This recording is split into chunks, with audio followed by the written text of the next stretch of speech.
Le Seigneur veut faire quelque chose de différent maintenant. Parle-lui, s'il te plaît. Parle-lui. Parle-lui. Parle-lui. Parle-lui. Parle-lui. Parle-lui. Je ne t'entends pas. Parle-lui. Ouvre ta bouche. Ouvre ta bouche. Je sens la grâce. Ouvre ta bouche, s'il te plaît. Parle-lui. Parle-lui. Parle-lui. Parle-lui. Oui, tu peux faire plus que ça. Tu peux faire mieux que ça. Ouvre ta bouche. La ta bouche.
Je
Seigneur, je me supplie sur toi.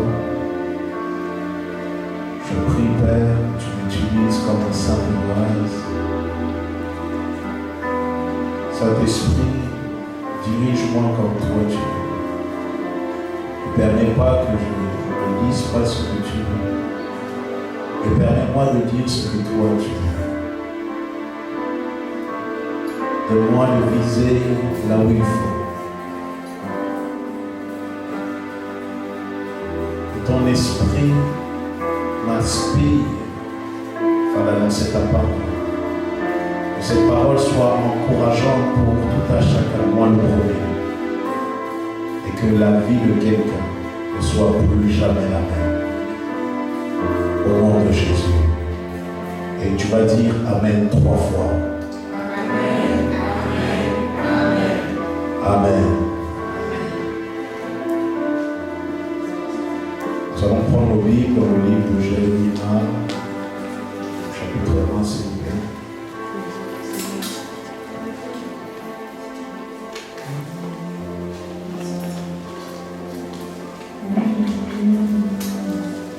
Au verset 4 jusqu'au verset 19.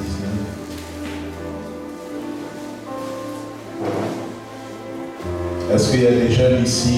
Si tu es jeune, lève la main. Tout le monde est jeune, même si tu as 90 ans, tu es jeune. Amen.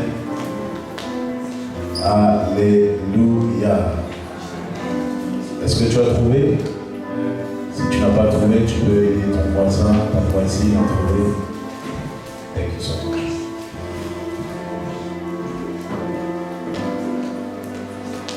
La parole déclare ceci.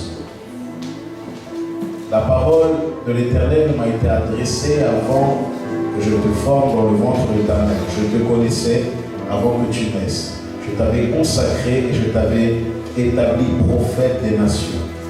J'ai répondu, ah, Seigneur l'Éternel, je ne sais parler car je suis trop jeune.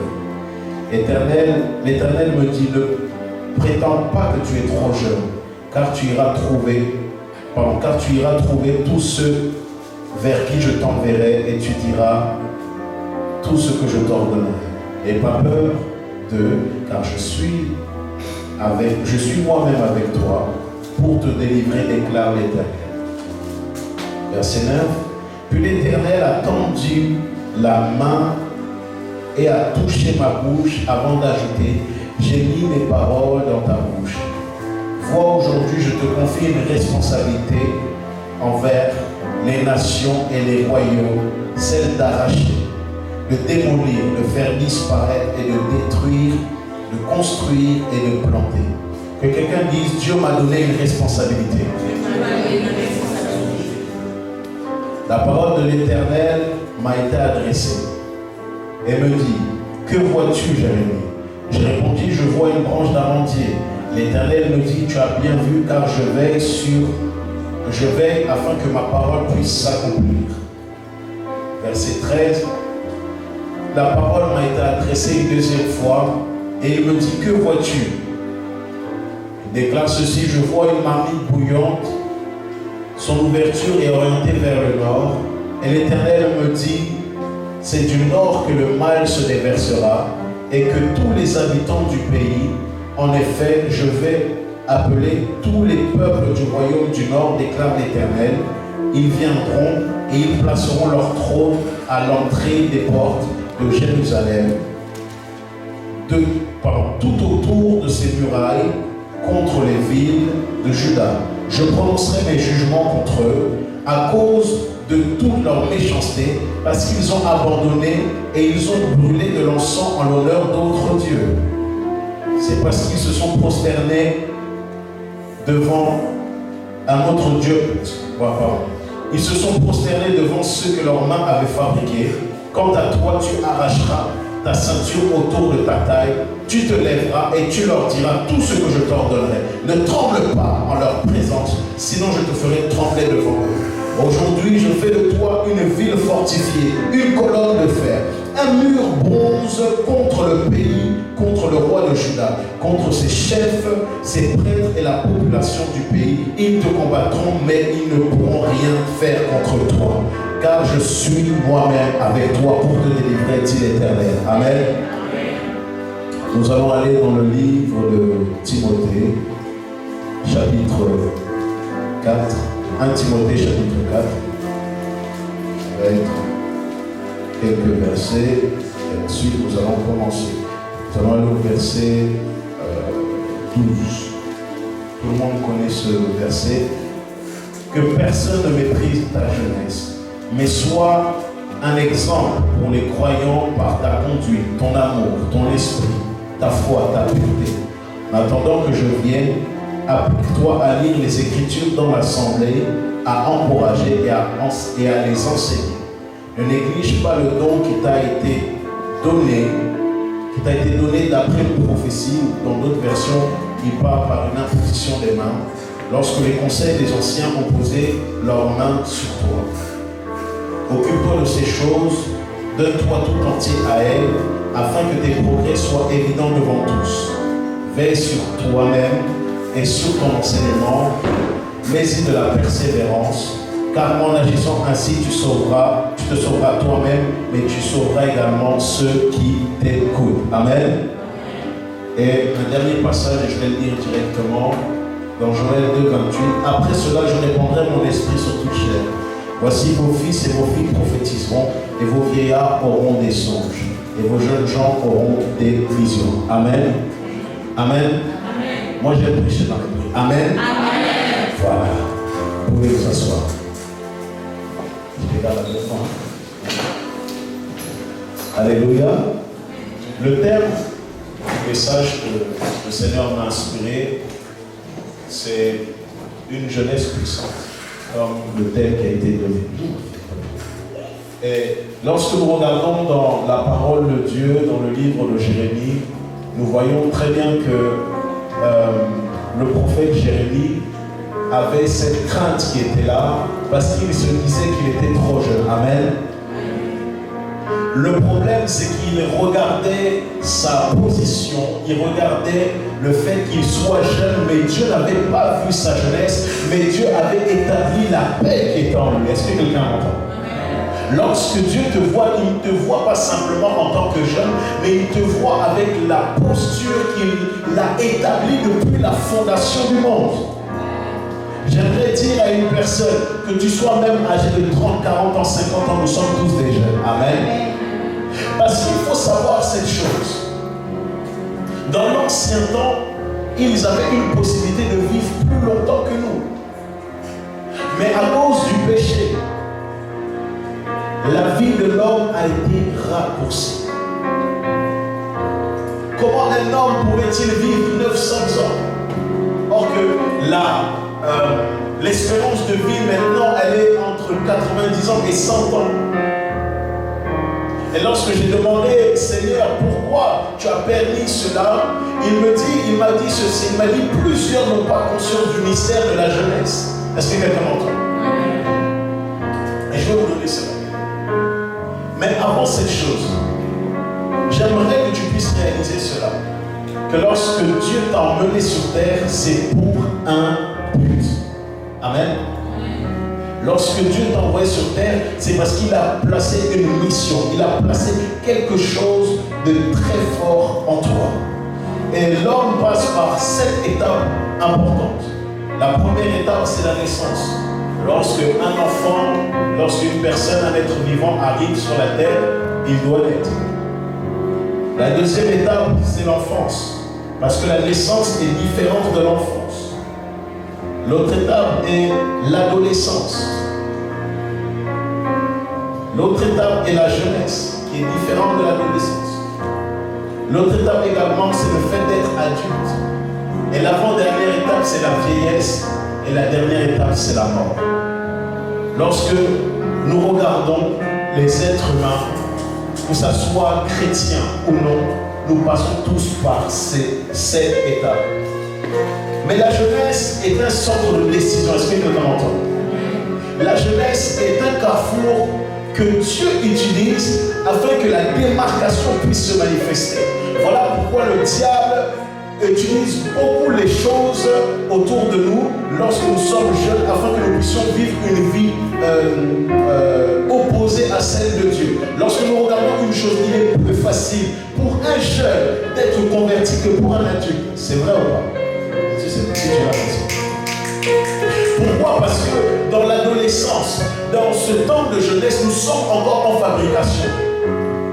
Et Dieu a utilisé cette jeunesse pour que chacun d'entre nous, nous puissions être des sources de bénédiction. Mais le problème, c'est que plusieurs ne savent pas que la jeunesse est un carrefour qui est utilisé par Dieu, mais aussi utilisé par le diable.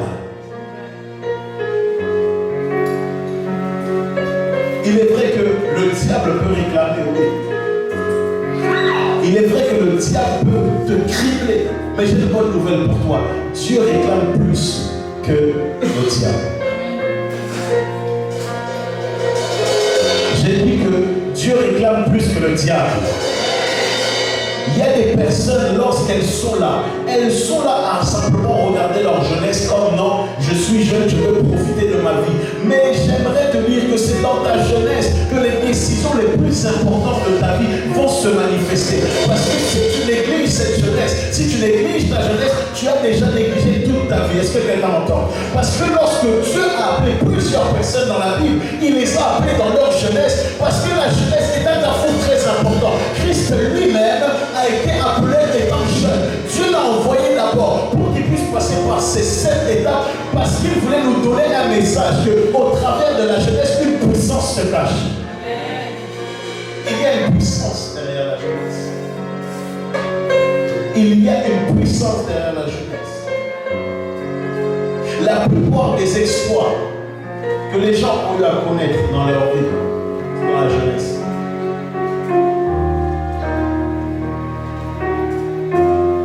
la plupart des hommes de Dieu qui ont eu des exploits dans le ministère, c'est dans leur jeunesse.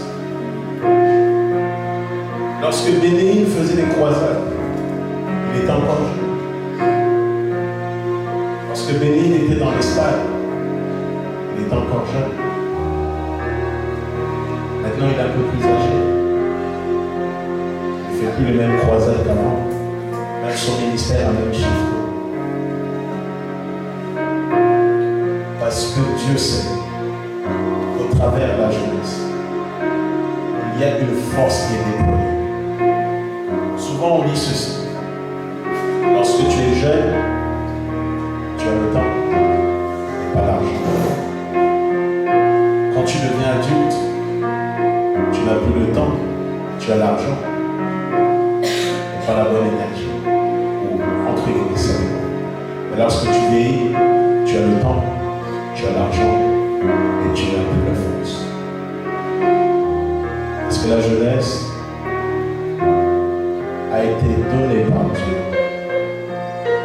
afin que tout à chacun nous puissions réaliser que c'est le centre de toute chose. Est-ce que quelqu'un m'entend? Lorsque nous regardons Daniel, lorsqu'il était présent face à ce chef, il a dit qu'il ne mangerait pas les mains du roi. Il était jeune. Parce que Daniel avait compris cette chose.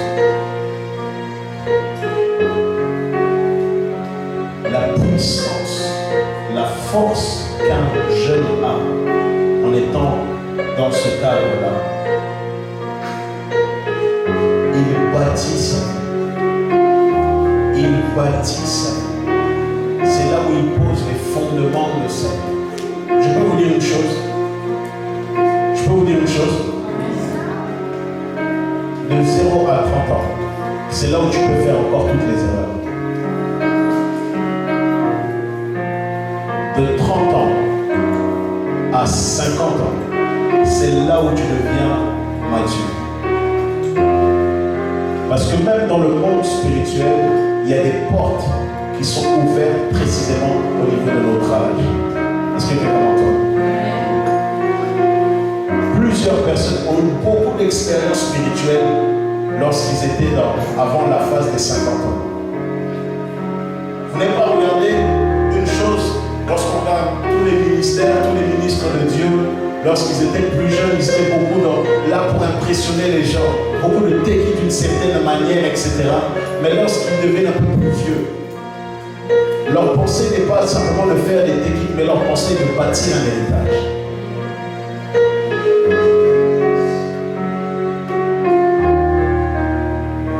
Chaque être humain doit passer par cette phase. Mais soit tu l'as fait avec Dieu, soit tu l'as fait sans Dieu. Parce que demain, lorsque nous allons être devant Dieu, personne ne pourra dire, oh Seigneur, j'ai profité de ma jeunesse, laisse-moi rentrer au ciel. Si tu profites de ta jeunesse en étant dans le monde, tu paieras demain. Mais si tu profites en étant dans ta jeunesse en Christ maintenant, pendant que les autres vont en boîte, toi tu as des prières. Pendant que d'autres sont là à faire d'autres choses bizarres, toi tu es en prière, tu es en jeûne, tu es en consécration.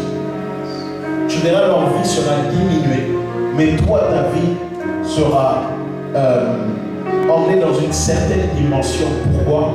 Parce que tu as eu à sacrifier ta jeunesse. Est-ce que tu as entendu? J'aimerais te dire ce matin, que cet après-midi, que ta jeunesse n'est pas simplement un carrefour du n'importe quoi, non. Mais la jeunesse est utilisée principalement par Dieu pour amener un réveil. Tous les généraux de Dieu que nous avons eu à connaître dans la parole de Dieu, mais aussi les généraux en dehors, comme les Billy Graham, etc., il y a eu une rencontre particulière dans leur âge. Renard Banquet, alors qu'il était jeune, il a eu sa rencontre avec le Seigneur entre 8 ans et 10 ans. Il était en Allemagne. Dieu lui avait dit qu'il allait prêcher en Afrique. Lorsqu'il est allé en Angleterre, il a vu pour la première fois un noir. Il a dit, Dieu m'a dit que je vais prêcher en Afrique. Il était tout excité. Mais ce que j'aimais avec Renard Banquet, c'est que Renard Banquet a gardé sa vision. J'aimerais te dire, tu n'as peut-être pas l'argent, mais Dieu t'a donné une vision. Tu n'as peut-être pas forcément l'argent, tu n'as pas forcément peut-être les millions, mais j'aimerais te dire une chose, que les millions ne sont rien face à une vision. J'aimerais te dire une chose, que une vision est bien plus que les millions. J'aimerais te dire une chose, que les millions sont bien plus, qu'ils sont une vision, pardon, est bien plus que les millions. Parce que tu peux avoir des millions sans avoir une vision. Mais celui qui a une vision a des millions. J'aimerais te dire, Jésus-Christ est venu sur la terre. Lorsqu'il est venu, il avait une vision. La vision était de sauver l'humanité. J'aimerais te dire une chose. Jésus-Christ n'avait pas forcément les millions, mais Jésus-Christ avait une vision. Et par sa vision, l'humanité a été sauvée. J'aimerais te dire que Dieu t'a envoyé sur cette terre. Il t'a donné cette vision afin que les gens de ta famille puissent être sauvés, afin que les gens de ton travail puissent être utilisés, afin que tu puisses être une source de bénédiction, afin que tu puisses être une source de bénédiction. Si tu le crois, dis yes!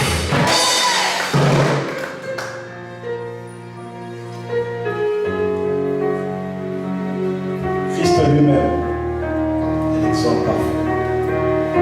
Pendant 30 ans, consécration extrême, l'appel à la quête.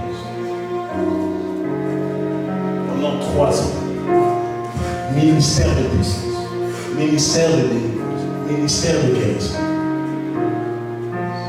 Plusieurs personnes atteignent 40 ans pour faire certaines choses, mais Christ l'a fait simplement en 3 ans. Vous allez souvent me dire, mais il avait la plénitude de l'esprit. C'était plus simple pour lui. Oui et non. Parce que Christ était conscient de la mission qu'il avait. Christ était conscient de la paix qu'il avait en lui. Christ était conscient de la vision et de la mission que Dieu le Père va envoyer. C'est clairement tout. Des fois, nous sommes trop négligents dans la parole de Dieu parce que nous ne savons plus quel est le principe de notre vision. Un homme qui connaît réellement sa vision, ça serait un homme qui n'a pas le temps de blaguer. Même s'il y a des scandales sur les hommes de Dieu, il est concentré sur sa mission. Que les gens viennent à l'église, que les gens ne viennent pas, il est concentré. Ça fait 13 ans que je prêche l'évangile, vous me voyez jeune, mais j'ai commencé très tôt. vomissait, des bras qui poussent, des gens grandir, des gens maigrir, des gens qui étaient sourds entendre, des gens aveugles voir.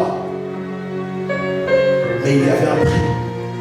Pendant que les autres étaient en train d'aller dans les boîtes, en train de les soirées, moi j'étais en jeûne et prière. Et lorsque je vois ma vie et leur vie, black and white,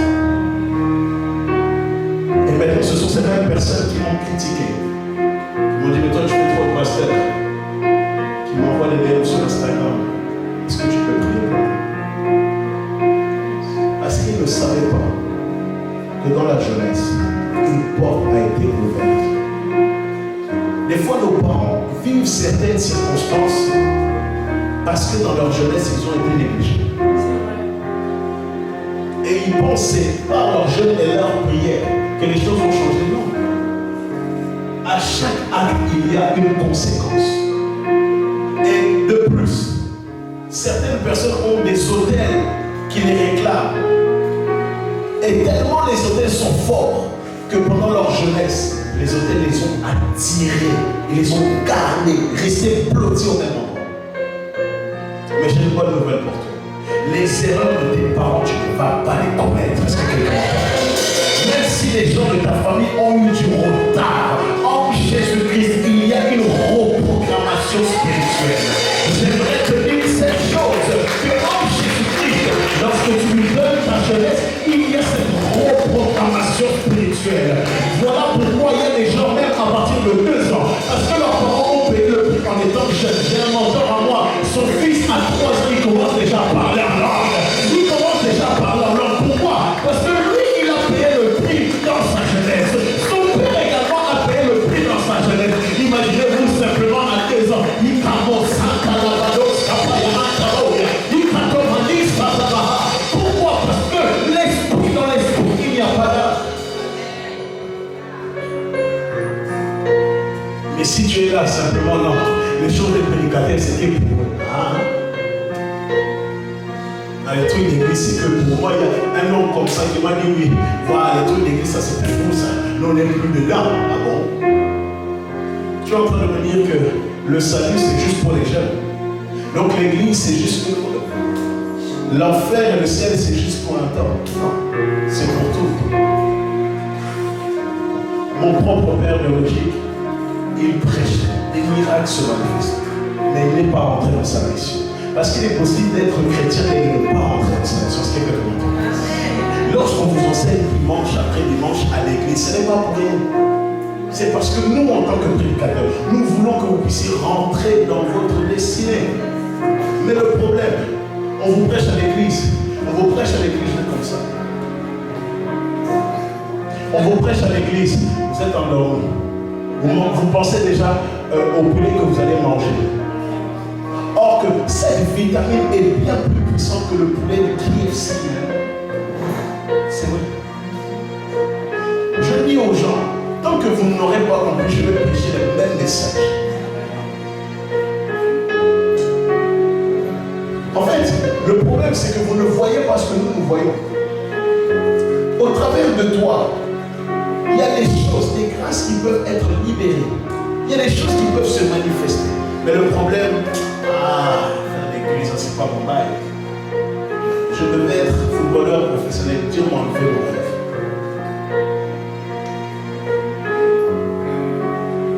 Je devais également être dans l'athlétisme. Dieu m'a aussi enlevé le sport. Je dis bon, c'est pas grave. J'ai eu des problèmes de justice. Je devais aller en prison. Mais Dieu m'avait dit ceci. Soit tu décides de suivre la délinquance, soit tu suis mon appel. Et soit la peste, le choléra, soit la vie éternelle. Je n'ai pas attendu d'avoir un grand prédicateur. J'ai dit à Dieu lorsque j'étais au tribunal, j'ai dit Seigneur, depuis là on m'a dit que tu existes. Fais que si tu existes vraiment, fais que je n'aille pas en maison en respect. Les procédures ont été faites. On m'a dit c'est soit l'un, soit l'autre. Et lorsque je me suis endormi, c'est là où j'ai eu maintenant cette vision où Dieu m'appelait. J'ai entendu des hommes, des femmes, petits comme garçons, comme filles, pardon, me dire Jérémie, viens nous prêcher l'évangile. J'ai prêché aux États-Unis. J'ai prêché partout en France. Jusqu'au Luxembourg. Je n'ai pas regardé est-ce qu'il y avait la foule. Non, j'étais concentré sur ma vie. J'ai reçu plusieurs prophéties que j'allais prêcher dans les stades, je le sais. J'ai plusieurs prophéties que j'allais prêcher à gauche, à droite. Oui, c'est pas un problème. Mais pour que cette prophétie puisse se manifester, il faut l'entretien de la vision. Est-ce que quelqu'un si tu n'entretiens pas la vision, on peut te prophétiser, on peut te dire des choses, c'est bien beau, mais tu ne vivras pas ça. Et s'il vous plaît, Église, ne négligez pas les personnes que Dieu vous a données dans cette église. Est-ce que quelqu'un dit? Dans l'église où moi j'étais, à cause du prophétique, ça m'a fait des problèmes. On m'a créé des problèmes sans nom. Ils n'avaient pas conscience de la valeur de qui j'étais. Dieu a utilisé ça pour me travailler, me briser. Gloire à Dieu. Mais à l'heure d'aujourd'hui, ceux qui m'ont insulté, ils sont là, regardez mes prédications. Il y a des gens, des fois, c'est les gens de l'extérieur qui vont d'abord plus vous honorer que les gens de leur maison. Et ça, c'est un problème. Ça, c'est un très gros problème. Pourquoi il faut toujours que peut-être X homme de Dieu puisse honorer la personne que nous connaissons de près pour l'honorer? Pourquoi? Est-ce que nous avons vraiment besoin de ça? Est-ce que nous avons vraiment besoin peut-être que la salle de l'église soit remplie pour être concentrée auprès de Dieu? Non. Moi je me souviens, je fus plus maigre à une époque. Je prenais mes temps, je dormais par terre. J'avais tellement faim de chercher Dieu. J'allais même dans mes collines juste en face où j'habitais à l'époque. Je priais. Même des fois avec ma mère. C'était tendu à cause de la paix. J'ai dit, mais toi-même tu me fais des réflexions, mais c'est toi-même qui m'as donné à Dieu quand je suis né. Donc, pourquoi tu parles? Et quand quelques années après, je me dis, ça m'a dit, ah, mon fils, tu avais raison. Je t'ai donné à Dieu, mais j'ai voulu te faire beaucoup de problèmes. Mais Dieu savait pas. Est-ce que quelqu'un m'a dit? Dieu recherche une génération qui n'est pas simplement que jeune, mais il recherche une génération qui est également prophétique, mais qui peut vivre selon les desseins de la parole de Dieu. Est-ce que quelqu'un m'entend?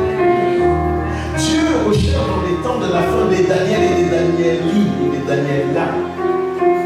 Dieu recherche les personnes qui peuvent être loin du Saint-Esprit, mais qui ont aussi la capacité de parler, de dire les choses, et les choses se manifestent. La question que je vais te poser, nous prions là, tous les dimanches tu viens à l'église, mais ta vie, il y a quoi?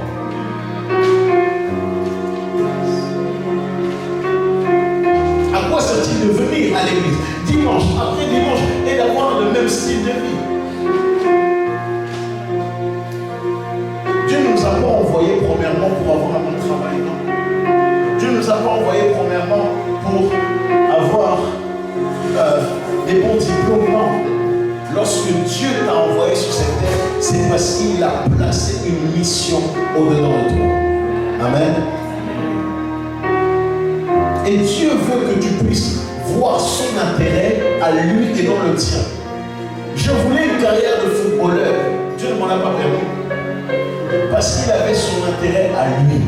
Est-ce que quelqu'un m'entend? Lève ta main et dis, Seigneur, Seigneur, en ce jour, je ne veux plus mon intérêt, mais je veux ton intérêt. Ton intérêt. Envoie-moi. Brise-moi. Ah, personne n'a dit brise-moi. Brise-moi. Comme toi tu veux. Afin que j'aille dans cet endroit. Au nom de Jésus. Amen. Toutes les rencontres que Dieu a eu à permettre de faire dans la Bible, ces héros de la foi, étaient prophétiques. Est-ce que quelqu'un m'entend? Chaque rencontre que tu feras dans la vie, cela est prophétique. L'Esprit est déjà répandu. Et ma question c'est, que fais-tu avec cet esprit? Le Saint-Esprit est déjà là. Mais que fais-tu? Christ physiquement n'est plus là avec nous. La question que je vais te poser c'est, que fais-tu? Ma petite soeur ce matin m'appelle effrayée, elle a 12 ans. Elle me dit j'ai fait un rêve sur l'enlèvement. Parce que si tu ne choisis pas de vivre avec Christ, Christ te prendra quelqu'un d'autre. Est-ce que quelqu'un m'entend? Lorsqu'à un moment donné c'était difficile pour moi il y a quelques années, il m'a dit, Jérémie, si tu ne décides pas de vivre la vie qu'il faut, je te tuerai et je prendrai ta petite soeur. Quel avertissement de Dieu. J'ai dû faire vite un demi-tour pour que cette parole ne soit pas réalisée.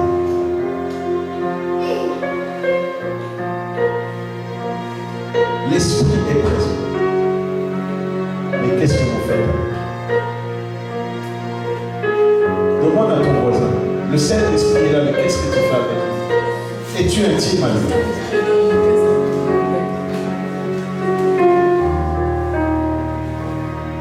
Au-delà d'être moi, d'être beau, d'être belle, Dieu veut t'utiliser comme une arme afin que la distinction puisse se faire.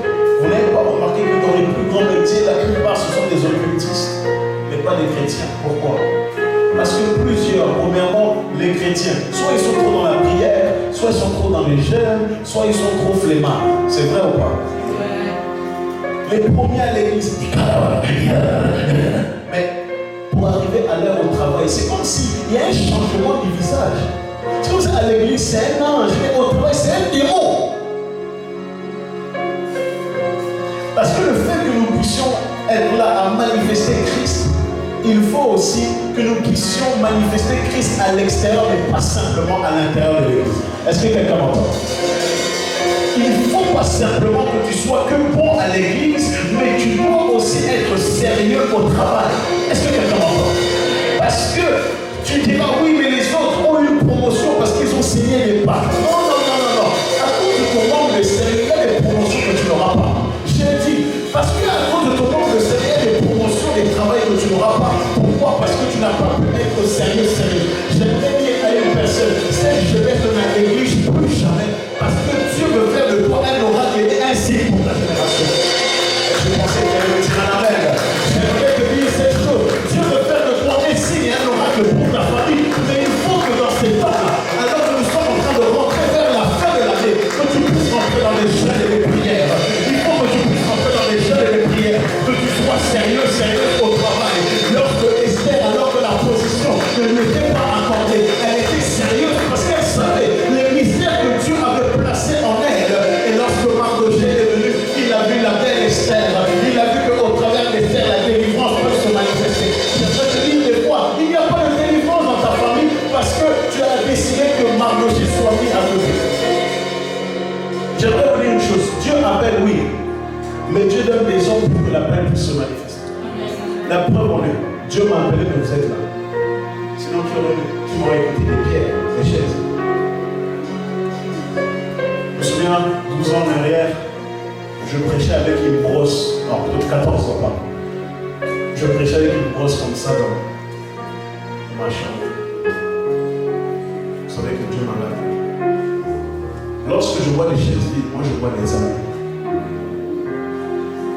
Ne soyez jamais à l'aise d'être dans une église et il y a des chaises vides. Même si vous êtes 50, 60, il y aura toujours une chaise vide pour quelqu'un. Je me souviens alors que nous avons commencé l'église, tous les jeudis, j'étais là, en train de prier pour chaque chaise. Seigneur, envoie les âmes. Seigneur, envoie les âmes. Seigneur, envoie les âmes. Et en même pas 3 mois, on a eu une expansion de 3 personnes à une trentaine, quarantaine. Mais il fallait payer le prix.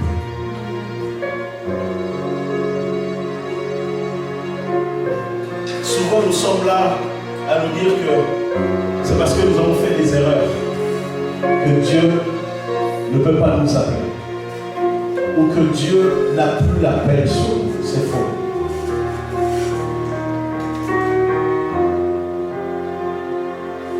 Est-ce que je peux vous dire une réalité? Lorsque Saül a eu à pécher, pourquoi Dieu l'a remplacé? Ce n'est pas simplement qu'à cause du péché, non. C'est parce qu'il y avait une passation de pouvoir. Souvent, lorsque le manteau est donné, c'est une sorte de passation de pouvoir. Est-ce que quelqu'un m'entend? Saül, lui, a désobéi, oui. Il a fait ce qu'il ne fallait pas. Mais lorsque nous regardons, malgré la désobéissance de David, Dieu a eu à faire la même chose au travers de Salomon. Lorsque un âge est arrivé, Dieu permettra à ce que ta dimension puisse changer afin que tu puisses avoir un autre niveau. Est-ce que quelqu'un m'entend? Voilà pourquoi David, Dieu lui a dit, tu as désobéi, tu as fait ci, tu as fait ça, tu ne vas pas construire le temple. En réalité, c'est parce qu'il y avait une transition d'âge pour que Salomon puisse manifester sa mission. Est-ce que quelqu'un m'entend? Il a fallu que David puisse être cet homme qui puisse terrasser Goliath. Parce qu'il y avait un message derrière. Il y avait un message bien précis, un message bien codé. Mais souvent, nous oublions que notre vie est juste temporaire. Des fois, nous pensons que nous allons rester jeunes tout le temps. Non. Ma sœur, tu es belle aujourd'hui, mais demain, ton corps, ça va tomber. Mon frère, aujourd'hui, tu peux être résistant, demain, ça va tomber. Plusieurs jouent de leur beauté. Plusieurs jouent de leur attribut physique. Sans savoir que Dieu ne veut pas que tu puisses jouer avec tes attributs physiques. Mais Dieu veut que tu puisses manifester avec tes attributs spirituels. Est-ce que quelqu'un m'entend? Où est cette génération qui peut être des avocats, mais avant d'aller dans une audience, ils parlent en d'autres langues pour que le Saint-Esprit les inspire face à l'accusation de leur cœur? Où sont ces personnes que Dieu appelle, qui peuvent être des chefs d'entreprise, qui peuvent avoir des liens, des partenariats avec L'Oréal dans le maquillage, mais qui rentrent lorsqu'ils ont des réunions? Il est juste là pendant que les autres parlent. Ils ont leur cri, ils ont leurs choses, mais la personne est simplement en elle, en train de prier. Disons-nous les vérités. Alors que nous sommes ici, plusieurs dans notre lieu de travail ont eu à faire des choses. Des fois, on pense que, oh non, c'est parce que telle personne est intelligente. Non. Il y a des fois des personnes qui ont touché à certaines choses pour avoir leur poste. Mais aussi, il y a des gens aussi, c'est parce qu'ils sont intelligents, donc arrête aussi d'être complètement et de dire dans ces cas de griller. Parce qu'on est dans une génération extrême. L'un est déséquilibré, donc non, eux ils ont réussi à faire des fétiches, tout ça. Et l'autre il pense que non, c'est comme non. Est-ce que quelqu'un m'entend? Où sont ces personnes qui peuvent être des ministres, parler même au président, parler même aux députés et de dire que cette loi ne passera pas? Nous sommes tous enfermés dans la prière, nous jeunes. Je ne suis pas contre ces choses. Voilà pourquoi tous mes enfants sont Dieu. Je leur dis allez à l'école. Allez-y. Même si à la maison peut-être il y a des problèmes financiers, n'arrête pas l'école. Parce que la bénédiction va se cacher au travers de ton diplôme. Ce n'est pas tout le monde qui est appelé à stopper les études à un certain niveau. Moi, c'est pour ça que je dis aux gens, moi-même, je suis étudiant. Je suis pasteur, mais je suis étudiant aussi. Je dis aux gens, continuez. Et une de mes filles qui disait, oui, mais je crois que je vais arrêter à la maison, il y a tel problème, telle chose. Je dis, tu m'arrêtes ça. Même si ta mère te dit, tu arrêtes. Parce que ta mère ne voit pas qu'au travers ce diplôme-là, au travers d'autres diplômes, tu pourras bien plus gagner qu'un petit 1200, 1300 balles. Voilà pourquoi je dis aux gens, continuez. J'ai plusieurs de mes filles, une fille qui a été juriste, une autre qui travaille dans tout ce qui est RH, commercial, etc.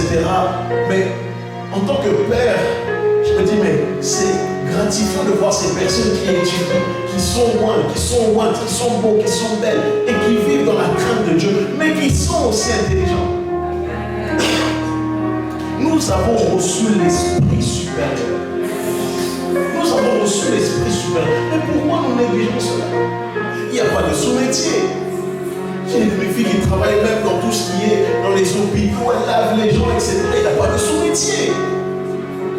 Parce que lorsque Dieu t'appelle, il t'appelle avec une capacité et une grâce différente. Voilà pourquoi lorsque Dieu a appelé les gens, il n'a pas appelé Moïse de la même manière qu'il a appelé Josué. Voilà pourquoi lorsqu'il a appelé David, il l'a appelé différemment que Samuel. J'aimerais te dire que tu es différente. J'aimerais te dire que tu es différente. Lorsque Dieu t'envoie sur cette terre, c'est pour une raison. Voilà pourquoi lorsque Dieu a créé l'animal, il a créé le lion avec ses grosses dents et la fourrure. Mais il a créé aussi l'aigle. Voilà pourquoi lorsqu'il a créé l'aigle, il a créé l'hippopotame.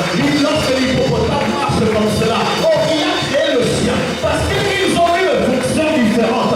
J'aimerais te dire une chose. Tu es peut-être jeune, tu es peut-être une jeune fille, une jeune femme, mais Dieu t'a créé différemment que les autres. Donc ne sois pas là, s'il te plaît, à te comparer aux gens. Lève-toi et dis-toi, je suis différent. Lève-toi et dis, je suis différent. Lève-toi, dis, je suis différent. Dieu a mis de la valeur en moi. Dieu m'a appelé de manière différente. Je n'ai pas besoin forcément de prêcher comme tout le monde, mais je peux être une apotacte. Dieu ne m'a pas fait forcément comme les autres, mais je peux être un PDG, en gagnant des millions et en étant marchand dans la sanctification. J'aimerais te dire une chose. Tu n'as pas besoin forcément d'être dans le ministère comme tout le monde. Tu n'as pas besoin d'être dans le royaume à Bignoum, forcément faire les croisades et les stadiums pour que Dieu te bénisse. J'aimerais te dire, il y a des gens qui te béniront simplement parce que tu as fait un bon travail. Est-ce que je peux avancer? Pour reste combien de fois? Est-ce que je peux avancer? Plusieurs personnes au travers de moi, j'ai fait mon alternance à la poste. Donc tout le monde connaît la poste. Quelle bonne image de la poste lève la main? Quelle mauvaise image de la poste lève la main? Donc soyons honnêtes, c'est un péché. Regardez. Alors que je suis là, j'ai fait mon alternance tranquillement, tout ça. Tous les jours, on m'insultait. Tous les jours, on insultait même ma mère. Moi, j'étais quelqu'un qui me battait dans le monde.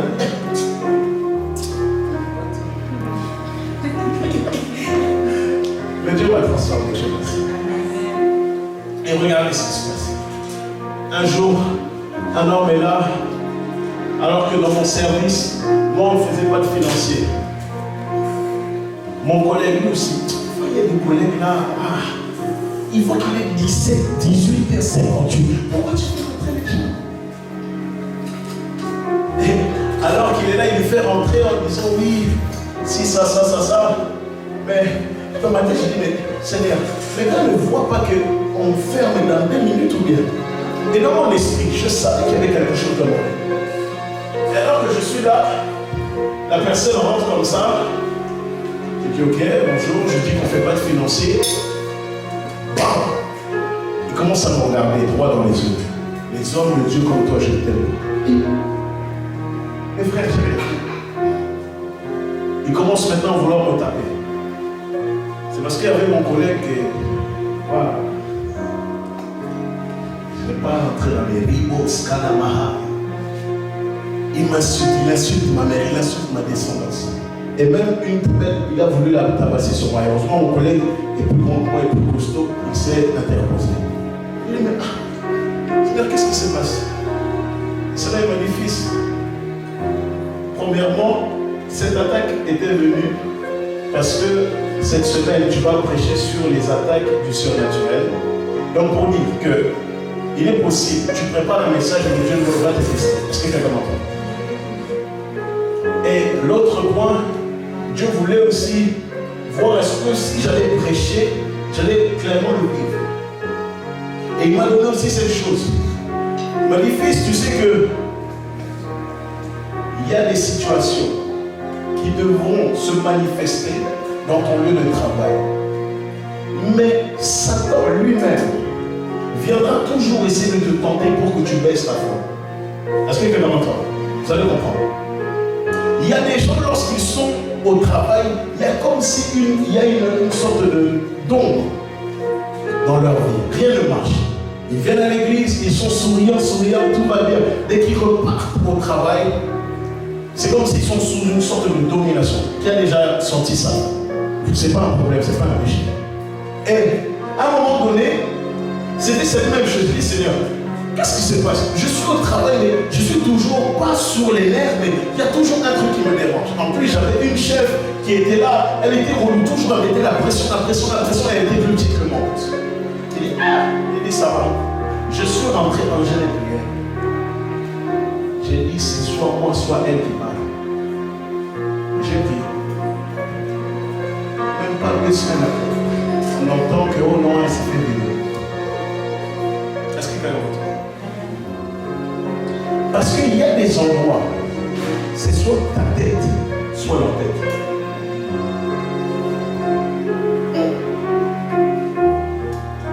Il y a des endroits où Dieu voudrait que tu sois davantage spirituel. Si tu travailles dans une prison, tu sais que tu es obligé d'être spirituel. Parce qu'il y a des esprits. Il y a des esprits qui peuvent rentrer dans ces personnes. Même les esprits qui viennent, qui prennent les corps et qui t'agressent.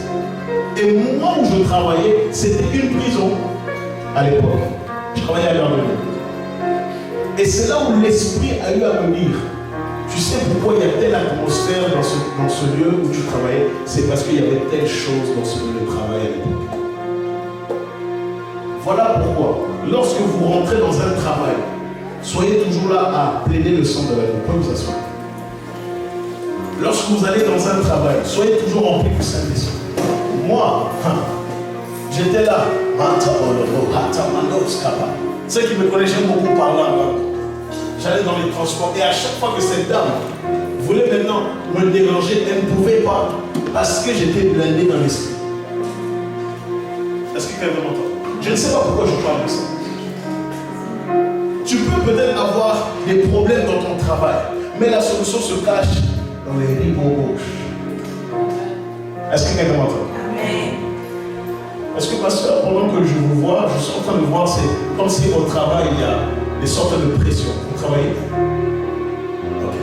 Parce que je suis en train de voir des fois vous êtes là, vous êtes tranquille à la maison, mais lorsque vous retournez au travail, il y a beaucoup de pressions qui sont là et des fois ça atteint votre santé. Vous confirmez?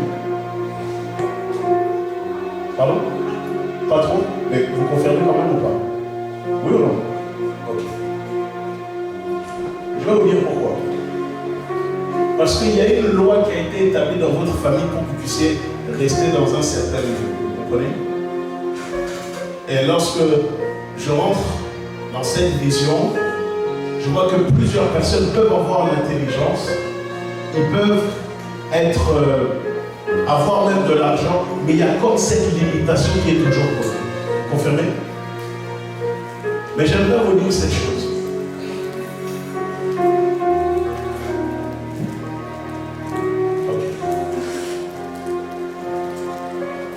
Il y a une augmentation que vous allez avoir. Quand vous allez avoir cette augmentation, donnez votre dîme, mais faites aussi un sacrifice auprès de Dieu. Parce que ce sacrifice parlera en votre famille. Vous comprenez? Parce que je suis en train de voir la même chose venir se répéter. C'est votre fille, mais au travers de vos enfants. Ils peuvent être intelligents, mais il y a comme une certaine limitation. Mais Dieu veut briser ça. Est-ce que quelqu'un m'entend? Il y a des endroits où Dieu nous envoie pour que nous puissions être des catapulteurs de destin. Mais aussi le bon côté. Lorsque j'allais au travail, plusieurs me bénissaient. J'ai eu une cliente comme ça qui m'a donné plus d'une centaine de livres de la Bible, des petits livres comme ça, là, du Nouveau Testament. On m'a dit, vas-y mon fils, prêche, continue. Pourtant, ils ne savaient rien. Même des vieux, des vieilles, qui ne sont même pas chrétiens.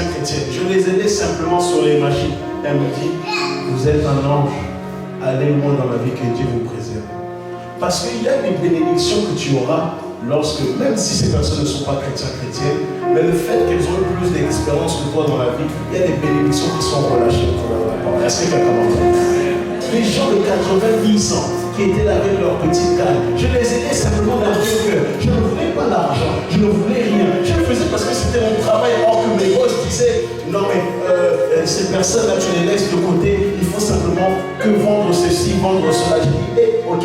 Mais moi j'étais quand même les gens. Et plus de 100 personnes m'ont dit, vous êtes un amour, vous êtes une crème, comment vous irez loin dans la vie. Il y a des bénédictions qui se cachent au travail des personnes âgées. Moi je n'ai pas connu ma grand-mère. La seule grand-mère qui me reste allée au pays. Ma grand-mère, je connais ma mère qui était camerounaise et c'est chinoise, et mon grand-père qui était guadeloupéen, je ne les ai pas connus. Ma seule grand-mère qui me reste, elle est au Congo.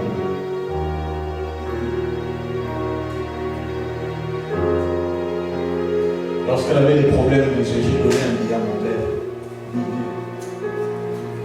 Je savais. Parce qu'au travers de ça, il y a une alimentation de grâce qui se manifeste dans le monde. Est-ce que quelqu'un m'entend? Lorsque tu donnes aux pauvres, lorsque tu aides les personnes âgées, lorsque il y aura certaines circonstances dans ta vie qui seront compliquées, ces mêmes choses vont se manifester. Pourquoi? Parce que tu as fait le bien. Est-ce que quelqu'un m'entend? Et pour finir, je vais m'arrêter là. Ta jeunesse n'est pas négligée. Est-ce que quelqu'un m'entend?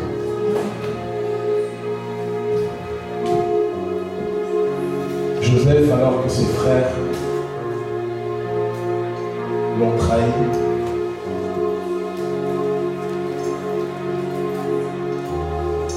il pouvait avoir de la rancune et de la haine. Il pouvait être complètement découragé par rapport à cela. Il pouvait se dire pourquoi personne ne m'aime. Mais une chose qui l'a motivé, c'est la vision. Est-ce que quelqu'un m'entend? Une des choses qui l'a motivé, c'est la vision. Tu n'auras peut-être pas forcément les millions d'années, mais tu auras la vision qu'il faut. Si vous devez retenir une seule chose de mon message, c'est que la jeunesse est un carrefour que Dieu utilise, mais que le diable également utilisera. Est-ce que tu peux te lever là où tu es, s'il te plaît? Est-ce que tu peux fermer tes yeux?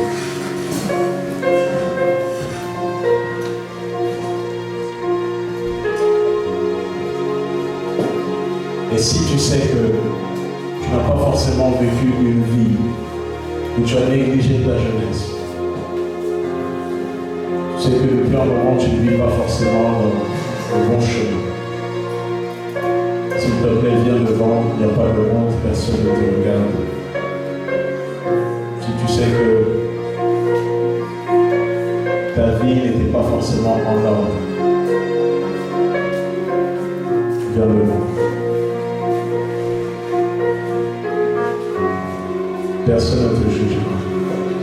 Même si tu es dans les services de je ne sais pas quoi. Si tu sais que la vie que tu mènes n'est pas une bonne vie,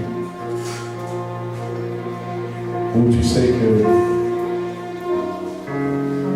également ta vie de prière, ta vie de consécration n'est plus grande. S'il te plaît, viens. Dieu m'avait montré cela en esprit.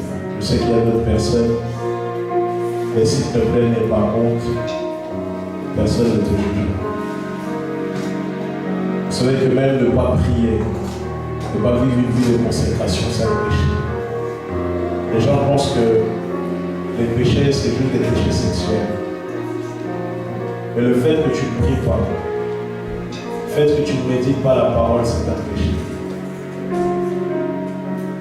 Je sais qu'il y a d'autres personnes. Je ne force personne. Même si tu es plus âgé, ce n'est pas un problème. Mais c'est très important. Parce qu'il faut que tu puisses renouer ton alliance avec Dieu.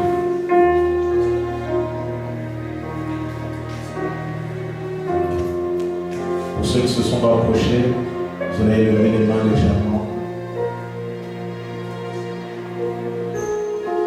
Seigneur Jésus, je te demande pardon de tout ce que j'ai pu faire, des choses que je ne peux pas glorifier. Pardonne-moi, Seigneur, d'avoir été négligent, négligente. Je prie que le sang de Jésus puisse me purifier de toute souillure. Et tu vas dire, Saint-Esprit, merci pour ta présence. Remplis-moi, Saint-Esprit,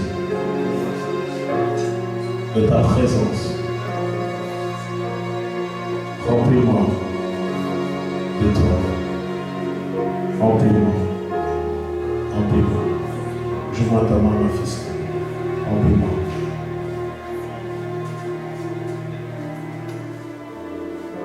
Et les personnes, vous allez vous sentir plus léger, plus légère. Il y a comme une paix qui rentre dans votre cœur. Il y a une paix qui rentre dans votre cœur. Il y a une paix qui rentre dans votre cœur. Il y a une paix qui rentre dans votre cœur. Il y a une paix qui rentre dans votre cœur. Il y a une paix qui rentre dans votre cœur. Il y a une paix qui rentre dans votre cœur. Cette présence est douce, légère et pesante à la fois.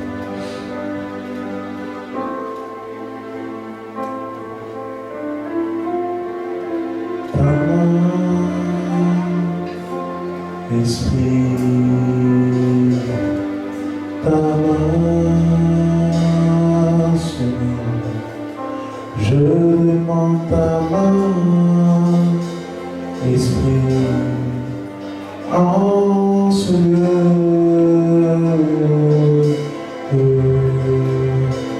ta main, Esprit, ta main. Je demande ta main, Esprit, en ce lieu. Ta main, Esprit, ta main sur moi.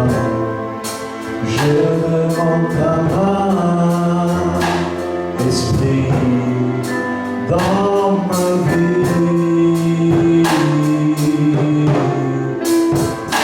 Ta main, Esprit, ta main sur moi. Je demande ta main, Esprit, en ce lieu.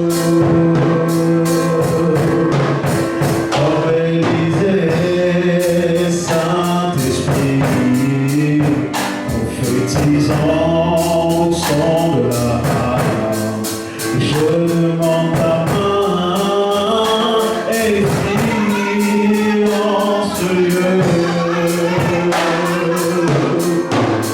Comme Élisée, Saint-Esprit, prophétisant au son de la harpe, je demande ta main. souffle.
les chants prophétiques. Tu comprends?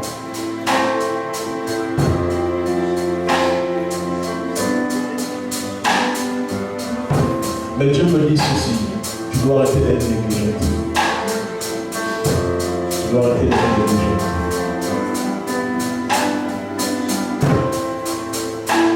Je vais faire une chose. Je vais prier pour toi. Et ta vie ne sera plus jamais.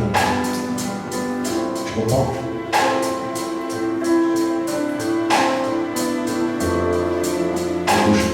Seigneur,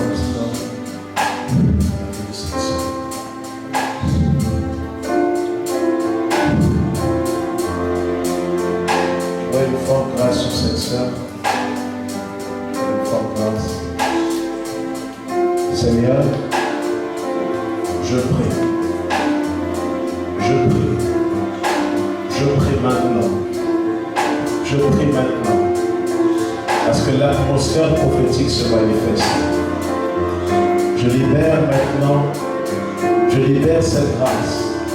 Je libère cette grâce. Cette sœur va recevoir une forte onction prophétique. Lorsqu'elle adorera Dieu, sa vie ne sera plus la même. Je vais compter jusqu'à 5. Le Seigneur va la remplir également, ce frère. 1, 2, 3, 4, 5. C'est Dieu qui te touche, ce n'est pas moi, c'est ça le récit.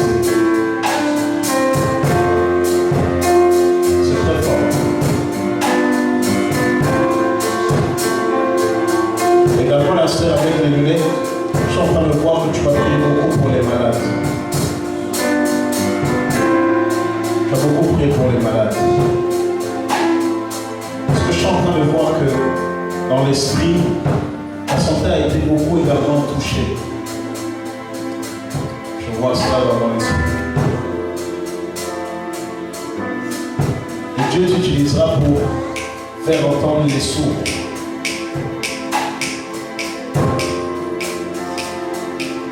Mais Dieu me dit que tu dois être sérieux dans tes dîmes et dans tes offrandes, tu comprends?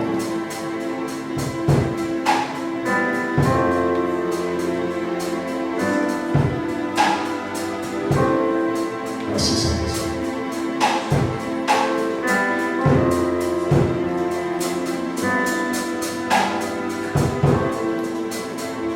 Merci Seigneur. Ma soeur, tu dois vraiment arrêter de négliger le don que Dieu a donné. Tu vois? Voilà. Voilà. Il y a beaucoup de choses que Dieu veut faire avec toi. Tu dois arrêter d'être négligent et tu dois faire des choses sérieuses. Ne plus aller, ne plus souhaiter faire des choses de long terme.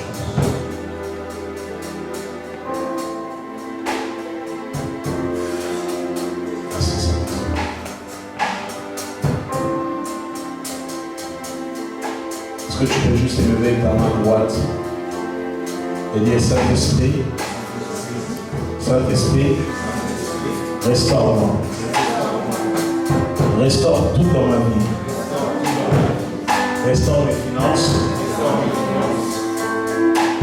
Restaure tout ce que tu as mis en moi. Alors que je vais prier, c'est moi qui parle. Alors que je vais prier, je vais juste déclarer les paroles. Y a-t-il des gens qui recherchent du travail ici? Si tu cherches du travail, secoue ta main.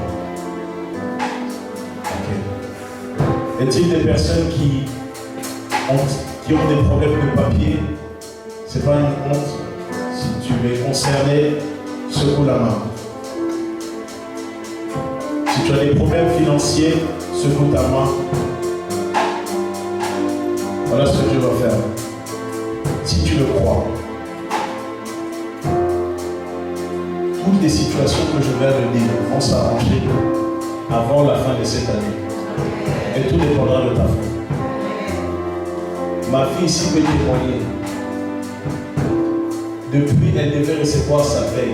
Elle n'a rien reçu. J'ai pris sa carte bancaire. C'était quand? Lundi.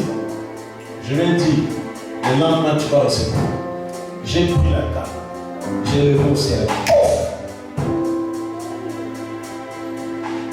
Il y a des gens qui ont reçu des virements, des gens qui avaient des problèmes de nationalité. Dieu a fait. Des gens qui avaient même des problèmes de travail. Une de mes filles, comme ça, elle travaillait au Maroc. Toujours elle était en arrêt maladie à cause de sa santé, à cause de la pression de certaines choses, etc. Je lui ai dit, tu sais quoi, termine d'abord tes congés. Quitte, tu verras, tu auras un travail. Le lendemain, après avoir prié pour elle, elle me dit que au champ m'a appelé. Est-ce que quelqu'un m'entend? Les personnes qui ont levé la main pour toutes les situations, vous allez dire ceci: Seigneur, Seigneur, je crois que ma situation va changer. Tu connais mes besoins, je les reçois par la foi, et au-delà de la foi, je les reçois avec la matérialisation. Avec la matérialisation directe dans ma vie. J'appelle le travail, j'appelle les finances, j'appelle les papiers, j'appelle les finances. Allez, pendant un petit instant, prie en langue.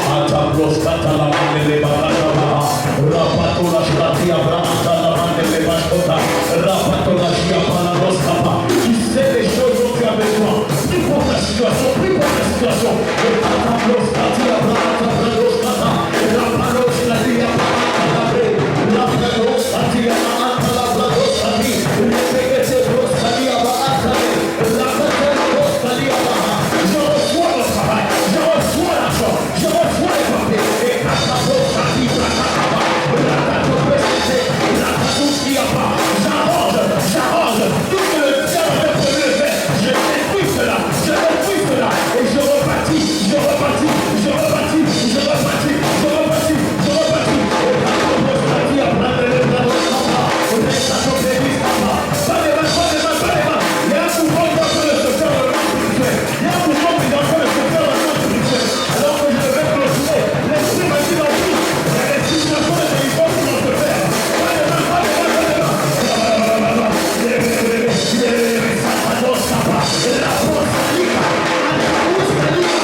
Seigneur, avant la fin de cette année, ma situation doit changer. Ma situation doit changer. Et ça va être très prophétique ce qui va se passer. Alors, mets-toi ici. Coupe la caméra, mets-toi ici. Ouais, ici. Viens avec la caméra ici. Ça va être très prophétique. Je suis en train de voir cela là-bas. Tu sais la situation que tu vis. Elle a ici, ici. Tu sais la situation que tu vis. Tu vas penser à cette situation. Et lorsqu'on va prier, tu vas marcher dans la salle. Pourquoi cela est prophétique? Parce que tu es en train de dire que tu quittes l'endroit du désespoir où tu étais pour aller vers la route de la résurrection. Tu es en train de quitter l'endroit de la vallée des ossements desséchés avec la matérialisation de ces choses que tu souhaites se manifester. Est-ce que quelqu'un m'entend? Donne-moi un peu la main. Donc tu vas quitter l'endroit où tu étais pour aller dans le lieu de la bénédiction où coulera le lien et le miel. Il y a des positions qui sont prophétiques et il y a des mouvements qui sont prophétiques.